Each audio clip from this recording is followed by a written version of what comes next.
street to protest all the white people that are moving to the city and completely gentrifying it. Now, this kind of gentrification, especially people moving from the US down to Mexico, has been happening for years. But it has gotten worse since the pandemic because of what is known as digital nomads. If you didn't know, digital nomads are people who move from like the US to Mexico City because they have an online job. And that way they get paid in US dollars and spend it in Mexico, which has made the rent skyrocket for the locals in the last 5 years. Also, digital nomads don't pay taxes in Mexico. Another thing is that these digital nomads come from places like the US where they could be in Mexico without a visa for 180 days. And sometimes they're going beyond that point. And for anyone who wants to bring up, well, what about people from Latin America who move to the US?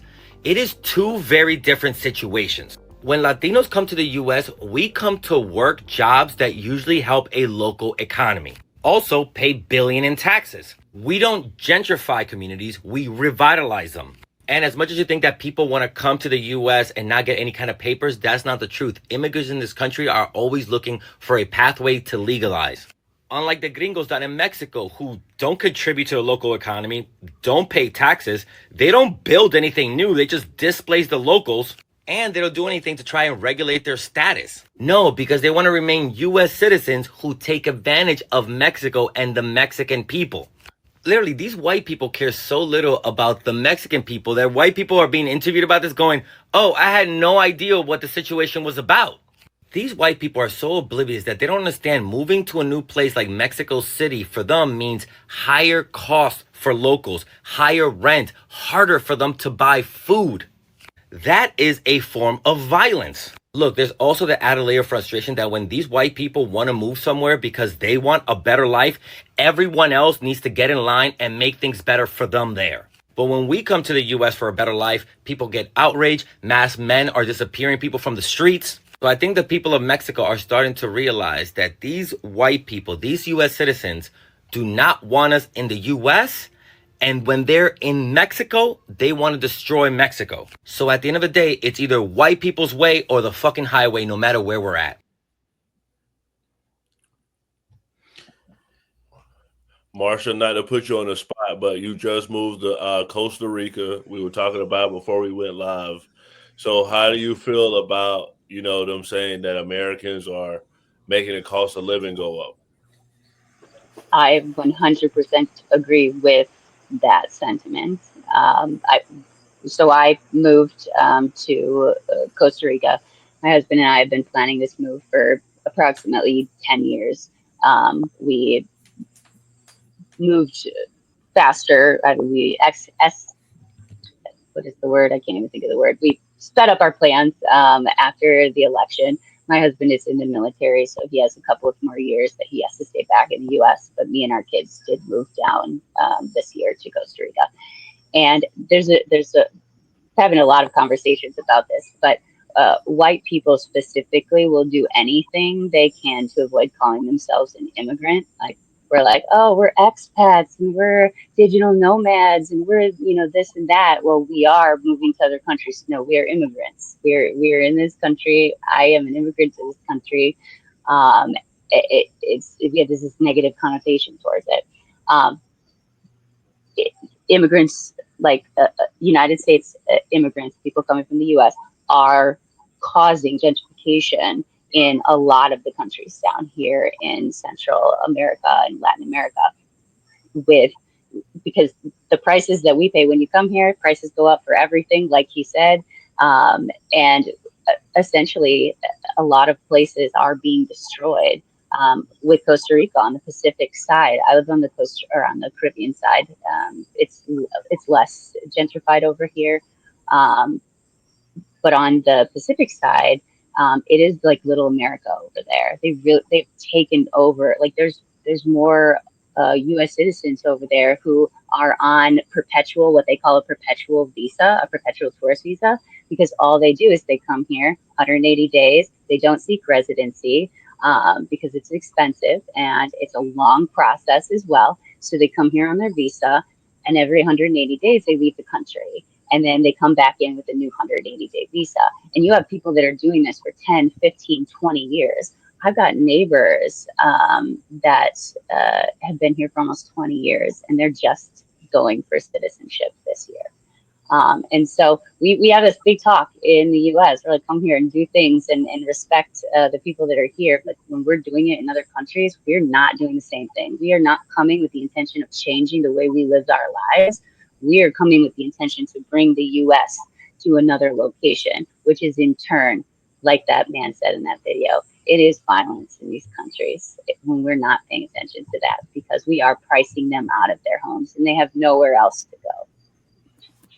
For sure. Slim, I know you just made the prices in DR go up. Slim celebrated July 4th in DR, and I'm looking at his story on Instagram. I'm like, y'all got American flags everywhere in DR on July 4th. So, Slim, how you feel about the price going up? You was just overseas. I agree. I agree with the dude in the video. I agree with Marsha. And that's what I said, you know, when I got back from Nigeria, man. I said, yo, we don't realize how good we got it. And, you know, I support the deportation and all that. And I always said, you can't go to another country illegally. And when you go to another country, you should, you know, abide by the country's laws. And what you're saying is people waking up. You know, now the DR scenario, I respect it because we actually went to a resort. You pay prior to arriving. Everything is accommodation from that point, but you do tip in USD. So that's also something that, you know, you go on the excursions, you pay USD, you know, and however many people it is per person. It's, even if it's a couple, it's still per person. So it's a lot of money that they're basically making, and that's for the country, for those people to be employed. That's a whole different scenario. But when you go out there to live and you use your USD, you're not paying taxes. The landlords are just happy with you, and then they're going to tell the other landlords, this guy just moved in. It's going to create that. So I agree with that, man. I mean, I don't know what could happen, but you know, what they're doing is not the way to make it happen. I'm going to just keep it real. All those protests and riots and all that, that's just dangerous. But I agree. I mean, there's really nothing I could say because I've been out the country and we don't appreciate shit as Americans. Chris, immigration is like the biggest thing with MAGA and Republicans. So do you feel like Americans should be deported from other countries since we're deporting people here? I think all these countries should have their own, you know, Mexico first, Costa Rica first president, just like we do. They're not enforcing their immigration laws, just like we weren't a few years back with Biden. You know, we let everybody in. These countries are doing the same thing. And, you know, I know that there's the Doc, I think he went out. countries. You know, they are. I mean, it's USD, as Slim mentioned. It's, you know, US dollars are getting poured into there. The people are living out there. They're spending their money out there. They're eating out there. They're doing stuff out there.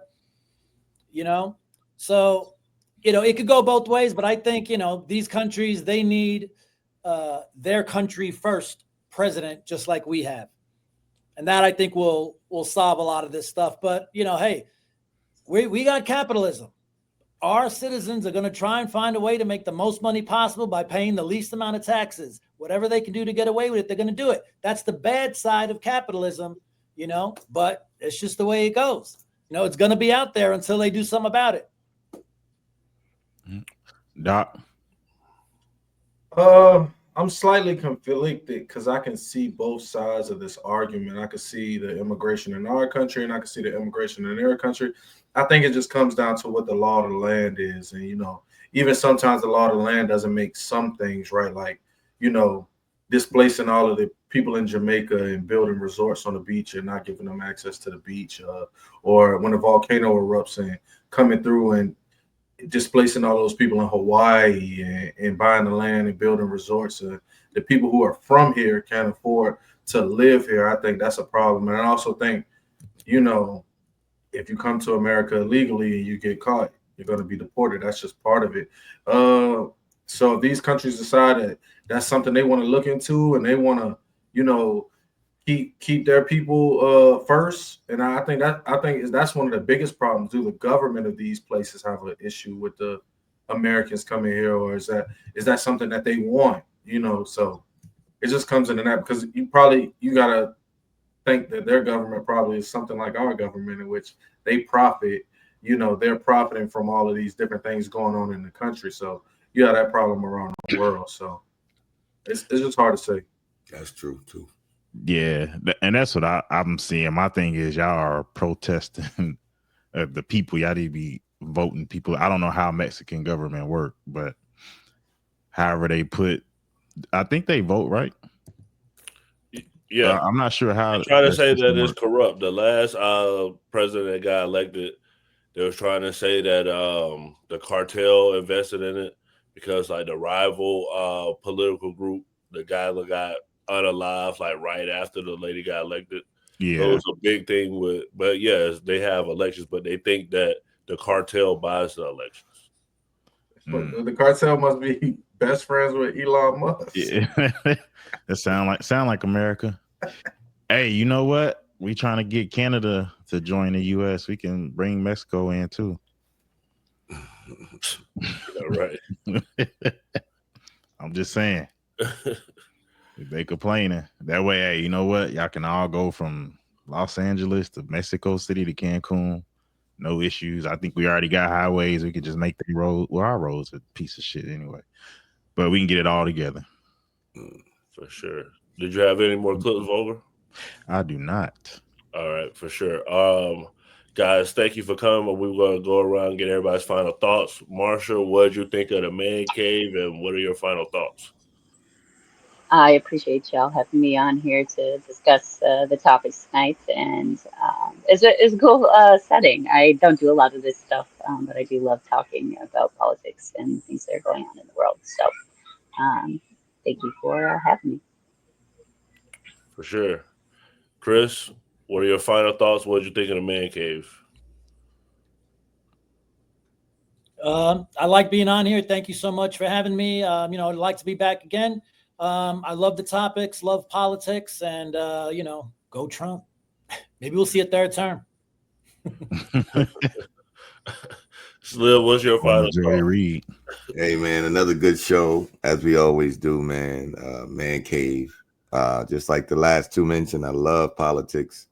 I love staying informed. Great panel, another great show, man. And Voga, good job, always on the hosting. One love. For sure. Dot, your final thoughts? I've been on the internet lately, so I see a lot of people with different opinions, and I just want to tell people, having a difference of opinion with somebody doesn't mean you have to disrespect them, resort to violence, or any of that thing. We're all Americans, and whether you're Democrat, Republican, man, America's the greatest country in the world, and it's amazing to be here. Well said.